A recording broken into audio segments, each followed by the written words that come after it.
Good day, Saints. I hope that you're doing well, and I want to offer a preview for this week's Bible reading and a warning that for some of you, you might find this one a bit of a snoozer, but if you are a Bible dork or are an aspiring Bible dork, you still may like it very much. This week's reading takes us into the book of Chronicles. We just ended with finishing up the book of Second Kings, and so now the people are off in exile. And so the book of Chronicles, both 1 and 2, are books that retell the stories that we hear in Samuel and in the books of Kings. And so we're starting to hear some things again. And so in this week's reading, there are a lot of names, and those might not be interesting to you. Feel free to skim them if you'd like. However, one thing to pay attention to are names that seem somewhat similar, names that you've heard before, names that you haven't heard before.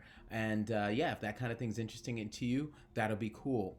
Right around chapter 10, we'll be reading through Chronicles 17 this upcoming week. Right around chapter 10, we get a little bit of action where we see the beginning of the kingship of David. In chapter 11, there'll be some cool stories of the exploits of David's warriors, including a story that makes it seem like perhaps it was one of David's soldiers, his nephew Abishai, who killed Goliath instead of him.